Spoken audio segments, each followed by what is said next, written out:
दोस्तों नमस्कार। बेहद उम्मीद करती हूँ कि आप अच्छे होंगे और पढ़ाई भी आपकी बेहद अच्छी चल रही होगी।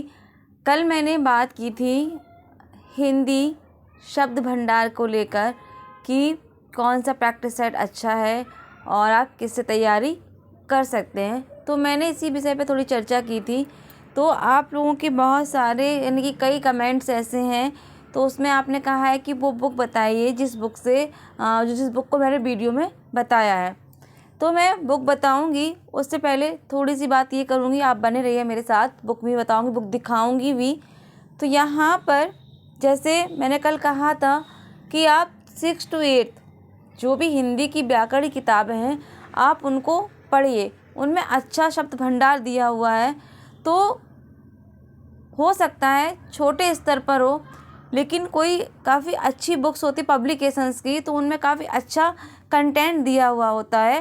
तो आप कोई दिक्कत नहीं है, अगर इजी वे में है तो आप उसको भी पढ़िए, छोड़िए मत। कभी कभी क्या होता है इजी चीज़ें ही आ जाती है और उन्हें हम कभी देखते तक नहीं हैं। अधिकांश यही होता है कि चीज़ें आंखों के सामने होती और हमें नज़र नहीं आती हैं। तो यहाँ पर ये कोशिश ये करिए कि अगर आप हिंदी के अभी शिक्षक हैं, प्राइवेट जॉब कर रहे हैं, तो उसमें आप टीचिंग भी ऑब्वियसली से कर ही रहे हैं। तो वहाँ पर जो सब्जेक्ट है आपका, मैं हिंदी की बात इसलिए कर रही हूँ क्योंकि मैं हिंदी से ही हूँ और मैं हिंदी के विषय में ही बता रही हूँ। वैसे आप सभी जिस भी सब्जेक्ट से हैं, आप ये कोशिश कर सकते हैं कि जो चीज़ें आप पढ़ा रहे हैं उनको खुद आप डीपली से पढ़िए, चाहे वो 6 to 8 हो, फिर वो 9 to 12 हो। जब कुछ लगे कि कुछ नया सा है या ये चीज़ मुझे पता ही नहीं है, तो उसको और गहराई से पढ़ने की कोशिश करिए, ताकि उन चीज़ों में आपको जानकारी हो और आप उन चीज़ों को अच्छे से समझ सकें। शब्द भंडार के लिए मुझे लगता है 6 to 8 बेस्ट किताबें हैं। जो भी आपके पास है व्याकरण की काफ़ी अच्छी अच्छी मानक पुस्तकें हैं। तो वो तो एक मैंने बता दिया कि वो सिर्फ इसलिए क्योंकि अभी आप उस चीज़ में टचिंग में हैं, आप पढ़ा रहे हैं, आप कर रहे हैं वो काम, तो बहुत अच्छे से कर सकते हैं, उसको पढ़ सकते हैं। उसमें आपका समय भी एक्स्ट्रा नहीं लगेगा। आप बच्चों को पढ़ा रहे हैं तो उसी में क्या करेंगे आप कि स्वयं भी जब भी क्लास में है, समय आप पढ़ा भी रहे हैं, देख भी रहे हैं, तो उन पर एक नज़र ज़रूर डालते भी रहिएगा। तो यहाँ पर अब मैं कौन सी कल जो बुक थी वो बता रही थी, तो बुक में मैंने अभी निकाल के रखी हुई है, अभी मैं आपको दिखा रही हूँ। तो यहाँ पर जो मैंने ली थी वो वस्तुनिष्ठ सामान्य हिंदी का यूथ का प्रैक्टिस सेट है, लेकिन लाजवाब है। मैंने कल भी ये चीज़ कही थी, यूथ का प्रैक्टिस सेट है और केवल उसमें केवल सामान्य हिंदी ही दी हुई है और उसमें कुछ भी नहीं है। पता नहीं कैसे मैं उस समय जब 21 वाली जो हार मिली थी ना मुझे, मैं पागल हो चुकी थी और मैंने इतना सर्चिंग की चीज़ें, चाहे वो फ्लिपकार्ट हो, चाहे वो यूट्यूब हो, चाहे वो गूगल हो, बेस्ट बुक ये वो, क्योंकि व्याकरण के चक्कर में ही हम कहीं ना कहीं अटक जाते। किसी का साहित्य अच्छा होता है तो किसी का व्याकरण।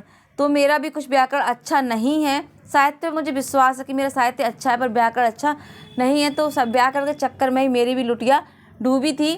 तो उस चक्कर जब जो हार मिली थी, सोचा कि भाई अब पीछे नहीं देखना है, तो मैंने बहुत कुछ सर्च किया। तो मुझे एक भी बुक मैंने ऐसे ही मंगवा ली थी, मुझे नहीं पता था कि इस बुक में इतना अच्छा कुछ कंटेंट होगा। तो मैं दिखाती हूँ आपको बुक। वो मैंने बाइंडिंग करवाई है इस बुक को, मैं अभी पूरा दिखा दूंगी। बाइंडिंग मैंने करवा ली थी क्योंकि बुक यूँ तो बहुत अजीब, मतलब जब आई थी तो इसकी कंडीशन बहुत अच्छी नहीं थी, तो मैंने इसको बाइंड करवाया। यूथ का ही प्रैक्टिस सेट है, यही बता दूं आपको। यहाँ ये पेज चिपका हुआ है, इतने पेज शायद आपको समझ में आ जाए कि यूथ का ही प्रैक्टिस सेट है। ये देखिए यहाँ उन्होंने बाइंडिंग की तो उन्होंने चिपका दिया है इसको, तो कुछ इस तरह से चिपका हुआ है। तो बस बाकी आप ये देखिए कंटेंट है ना, बस तो सामान्य हिंदी है ये। और इसमें ऐसे कोई पेपर नहीं है हिंदी का जो आया ना हो। मतलब अगर मैं बात करूँ यहाँ पर, ये देखिए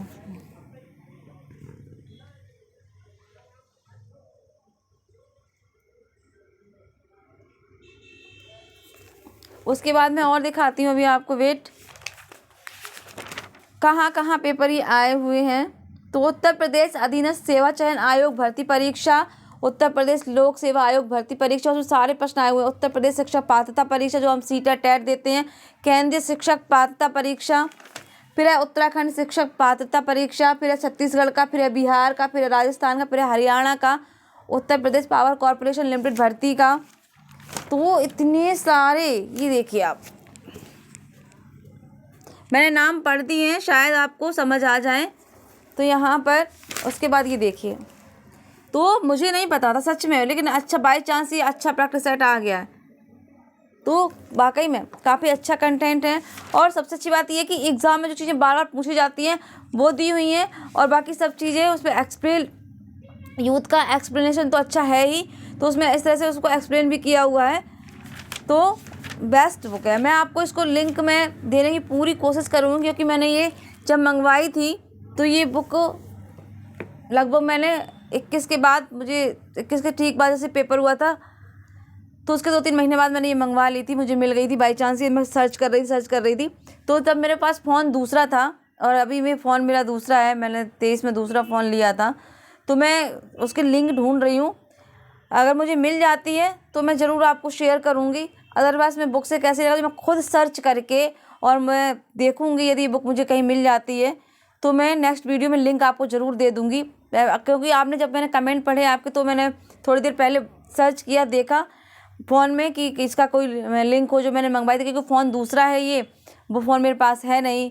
तो अब मैं फिर से इसको सर्च करूँगी तो कहीं ना कहीं ऑब्वियसली मिल ही जाएगी, कोशिश करती हूँ। तो वैसे ही मैं इसको लिंक आपको ज़रूर दूँगी, ठीक है। तो आप परेशान नहीं होइएगा, बुक तो अच्छी है। बाकी जो भी मटेरियल अभी आपके पास है आप उसको अच्छे से पढ़िएगा, क्योंकि चीज़ें सब वही होती हैं, घुमा फिरा कर सब एक दूसरे में वही सब आ जाती हैं।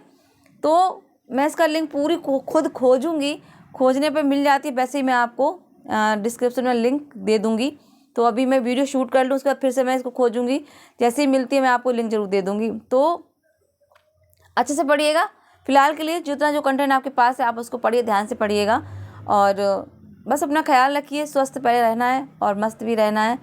हालांकि पढ़ाई के चलते और काम के चलते ना स्वस्थ रह पा रहे हो ना मस्त रह पा रहे हैं, लेकिन फिर भी पॉजिटिव सोचने में, पॉजिटिव रहने में कुछ भी नहीं जाता है। जब सोचना है तो कुछ अच्छा ही सोचिए, कुछ पॉजिटिव ही सोचिए। तो बस ख्याल रखिएगा। और इस बुक की तो मैंने बता ही दिया है कि मैं अभी खोजूँगी, इसको ढूंढूंगी, अगर मिल जाएगा तो मैं आपको ज़रूर शेयर कर दूँगी इसको। तो परेशान बिल्कुल मत होइएगा। मेरी कोशिश ये रहती है, मैंने कई बार कहा है कि ज़रूरी नहीं है कि मैं सफल नहीं तो कोई ना हो, ये बिल्कुल भी ज़रूरी नहीं है। कम से कम मेरी असफलताएं मुझे सिखा तो रही हैं कि सफल होने के लिए क्या क्या करना है। तो बस वही अनुभव शेयर करती हूँ, और कोशिश स्वयं भी कर रही हूँ, जैसा कि मैं आप सबको रोज़ बताती ही रहती हूँ। तो बस इसी के साथ अपना बार बार कहती हूँ, ख्याल रखिएगा और स्वस्थ भी रहिएगा। वाणी को विराम दूँगी। तो नमस्कार, जय हिंद, जय भारत।